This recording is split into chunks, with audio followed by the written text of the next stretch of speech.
Will the DPRK and the U.S. eventually meet eye to eye on denuclearization? What about the other countries that are also involving in the discussion? In our Beijing studio, we have Mr. Yang Xiyu, who is a senior research fellow from the China Institute of International Studies. Welcome, sir. In Washington, D.C., we invited Jenny Tang from the Johns Hopkins School of Advanced International Studies. Welcome, Jenny. Also in Washington, our pleasure to have Douglas Paul, Vice President of the Carnegie Endowment for International Peace.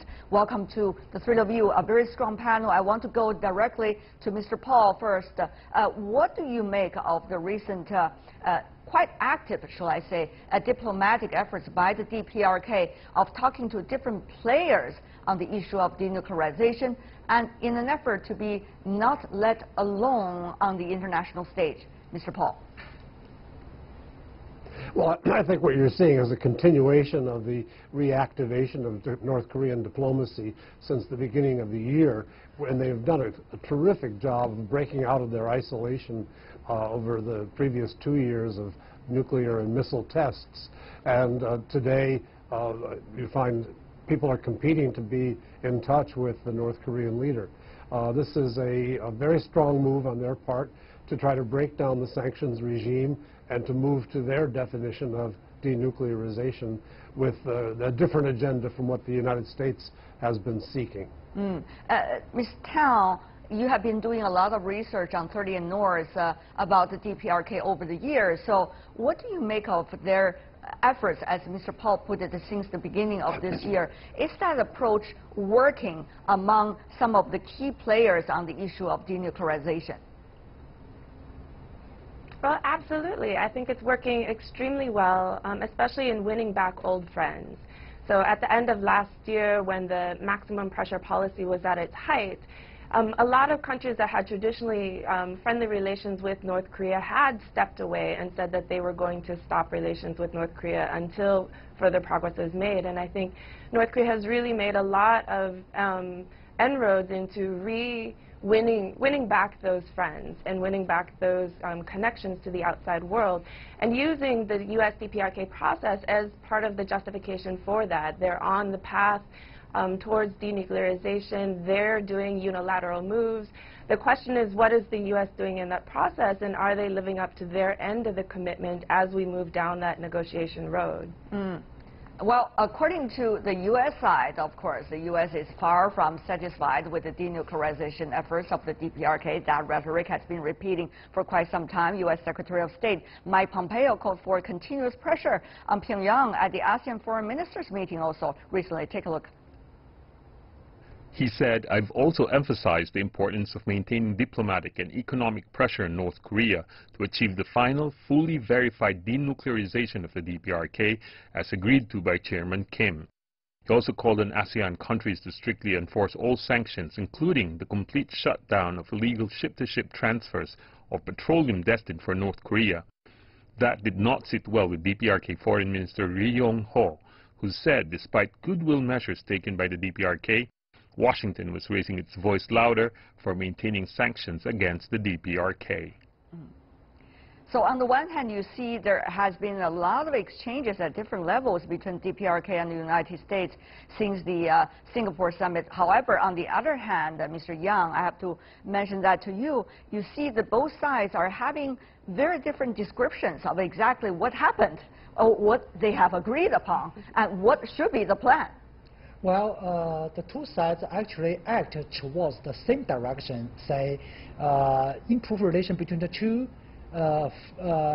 for denuclearization. However, in terms of denuclearization, the two sides have a totally different assessment and expectation. U.S. complained, as earlier mentioned, do nothing by North Korea, but North Korea argued they have done several things. For example, dismantling the site and going to dismantle the engine side. However, they insist on the principle of action for action. North Korea argued we have done several actions waiting for American actions, but the U.S. waiting for more actions from North Korea. So that is the contradiction and the difference between the two. However, on the other hand, neither Washington nor Pyongyang want to see the collapse of the initial stage of interaction. So the picture is, on one hand, the exchanges remain continued, but on the other hand, actions actually has been halted from both sides. Is Washington continuously doing this stress test against the DPRK, Mr. Paul? I mean, eventually, how much is enough, so-called enough action from the DPRK so that the U.S. would also react? Is the U.S. have any plan about reaction at all? Well, the gestures that have been taken so far, closing the nuclear test site, dismantling the missile test site, returning a couple of prisoners, and returning some MIA remains, really don't have much to do with the nuclear program or the missile program. They've got a lot to do with earning kinds of brownie points for North Korea with other countries to try to dismantle the sanctions regime. The administration in the United States made a huge mistake in not detailing precisely what we need to satisfy our desire for denuclearization, but stage by stage and step by step. They just went for the quick Hail Mary pass, as we say in American football. And it's not working, and it's now putting a lot of pressure on the relevant officials in the Trump administration to get results when their pressure tactics are actually producing less pressure on North Korea rather than more. Very interesting said, Mr. Paul. Ms. Tao, I may not be an American soccer fan to know all these terminologies, but I do know some of the practices used, like maximum pressure, and also do not tell about the bottom line from the U.S. side as a negotiation tool. That has been used in many occasions, including about trade disputes, for example, between the United States and some of the other trade partners.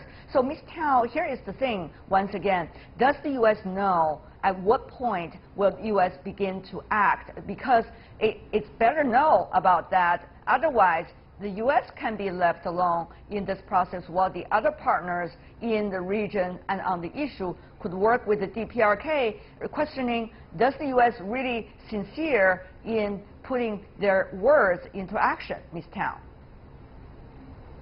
Well, I think that this is the big problem right now, is that the Singapore Summit Declaration was not a detailed agreement, did not lay out any of the details of what it would take to satisfy either side. What it did was it established a negotiation agenda, and because we've done this diplomacy process backwards, having the summit before the work has been done, I think we just have unrealistic expectations on both sides. The idea that Bolton was talking about the door is open, North Korea needs to walk through it, they're not going to walk through it unilaterally. Things are not going to magically happen. They still need to be negotiated. The details still need to be negotiated.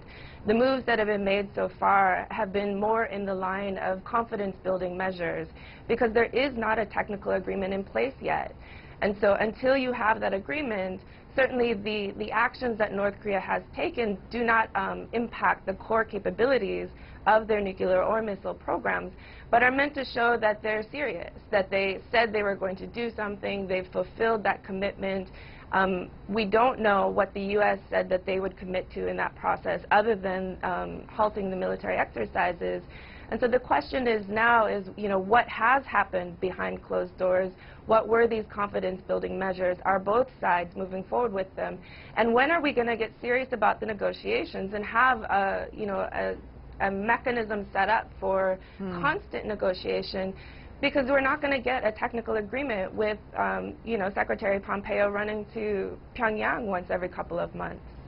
Well, certainly he has been running quite frequently recently, even though he has disputes with his DPRK colleagues about exactly what's being discussed. That's very interesting. Ms. Yang, though, Ms. Tao mentioned something very important. That is, what is likely to be the way forward? Of course, that question has been raised many times.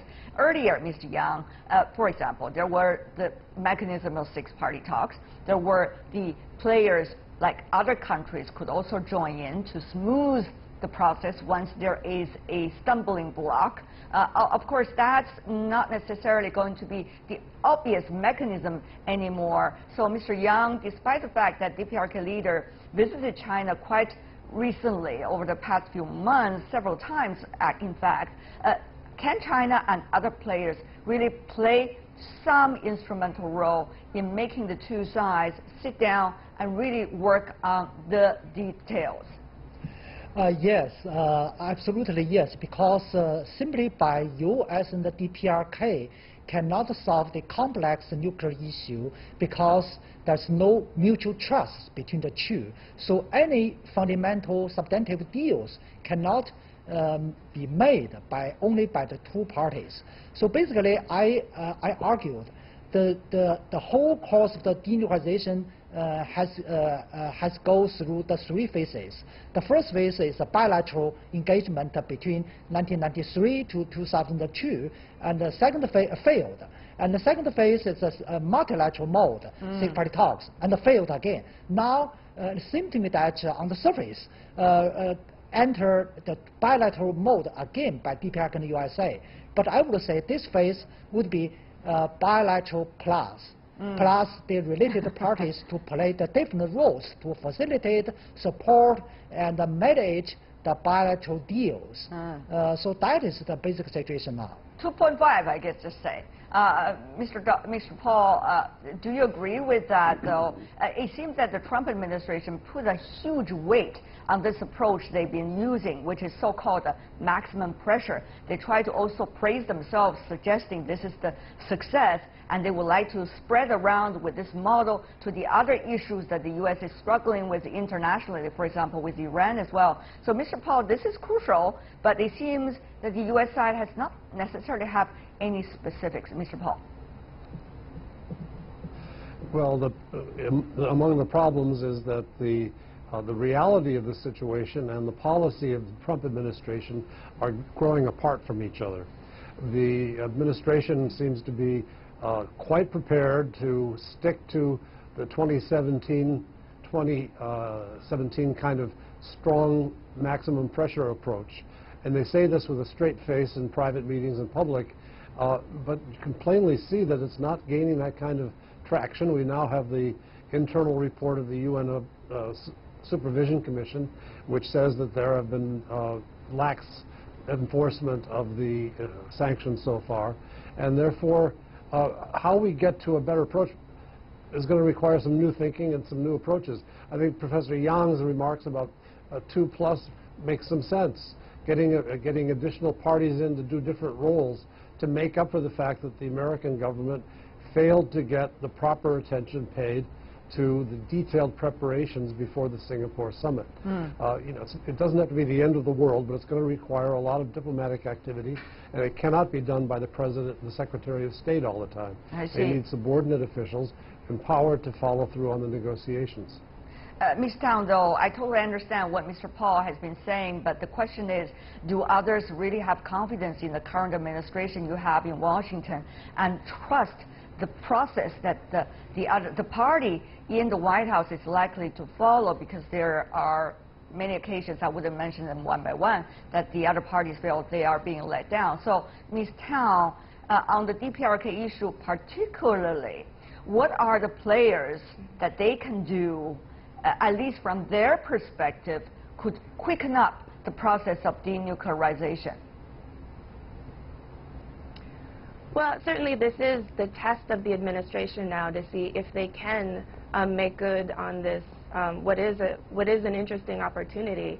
And I think there is a lot of room for skepticism until they fill the key roles.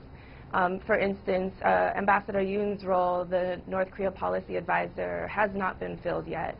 And I think until they make those key appointments, it's very hard to take it seriously, and it's hard to, set up a serious mechanism for negotiation.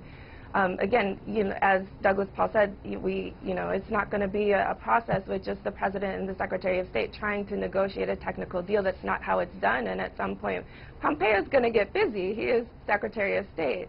And so, we need those key actors in place that can focus on this issue, that can take it seriously, that can spend the time with it and spend the time with the North Koreans to really work up a new plan and work up a new relationship and work out the details. And until we see that happen, I think there is a lot of room for skepticism as to how far we can go down this road. Well, the U.S. is struggling among the Washington apparatus about what to do. Mr. Yang, DPRK, very active internationally on the world stage. You see the foreign minister also making a trip to Iran, which is under the same, kind of sanctions as the DPRK is from the United States. And Mr. Yang, these kinds of diplomatic maneuvering coming from the DPRK, to what extent can it win more hearts and minds, and also a proactive attitude on the eventual negotiation if there were one in the future?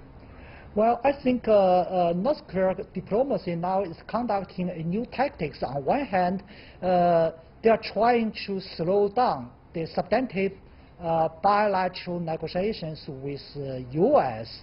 for the denuclearization. But on the other hand, they are more active in the wider range of diplomacy, engaging more players, related players. Give us some example. Give us some example, Mr. They increase their contacts with China, Russia, even you mentioned Iran. That's an indirectly related party about the issue. And of course, South Korea. Of course, South Korea. And meanwhile, even with the United States, they slow down the working level engagement with U.S. and this high-level engagement with U.S. For example, Pompeo and his counterpart, we haven't seen a new meetings. But they try to maintain the momentum by sending letters from the top leader Kim Jong-un to top leader President Trump, to maintain the momentum. So on one hand, slow down the process of negotiation, but on the other hand, keeping the momentum for the bilateral engagement between DPRK and the USA, designed to increase pressures on U.S. when U.S. increase pressures on DPRK. Right, Mr. Paul, we already see some pressures coming from the other players. For example, Russia has been debating inside the Security Council of the UN, suggesting there should be reduction of sanctions against the DPRK. Meanwhile, Russia is also working with the DPRK on the energy and the oil issue. China, of course, has been doing its own diplomacy at the ASEAN and some of the other occasions by the foreign minister and state councilor, and also the state, the number one in China, the Chinese President Xi Jinping. You also see South Korea, not only at working level, but also on the much higher level, trying to figure out some kinds of agenda for the future. Some of the other countries too. So, Mr. Paul, at this point, is the failure of the United States to connect with the other players and to work with the DPRK on how to start a serious denuclearization negotiation be taken by others as a point of not serious at all about what has been designed at the summit, but taken by the others as only an occasion for handshake and political show-off? Well, people will come away with their own conclusions. I think you can say fairly, as an objective observer, that the Trump administration achieved a high water mark last year in organizing multilateral sanctions on North Korea. And this now is being followed up by an excessive reliance on bilateral mechanisms and an ineffective effort to mount the support of other countries to achieve the results they hope to achieve. Maybe there's some muddled thinking going on. You mentioned Iran earlier. The administration has been announcing new sanctions on Iran. There, the domestic situation is much looser, much more contentious, and much more susceptible to sanctions than is the situation in North Korea. So we're kind of mixing apples and oranges, talking about these two kinds of problems, even though there are some complementarities, both being nuclear programs, both having missile programs. But the idea that we can go it alone and achieve the kinds of results that we achieved in the previous year when we work collectively has got to be fixed. We've got to get back to multilateral diplomacy, as your other two guests have been saying. Ms. Town, midterm election coming, that is always a big moment politically. We are building to it. You see also the trials going on inside the United States, investigating against President Trump and his family members. So where would this DPRK, or shall we say, Korean Peninsula denuclearization issue lie in the overall blueprint for President Trump and his party to win once again in the midterm and probably leading up to the next presidential election? Or maybe the bottom line, to escape his possible big political, shall I say, disaster? Well, American politics is very hard to predict these days. Yes. You know, I would say certainly, you know, North Korea is a foreign policy issue that has played well for Trump so far, especially among his base.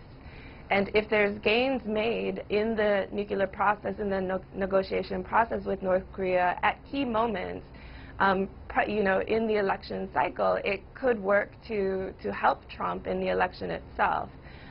Again, especially among his base and those that are sort of wavering around his base.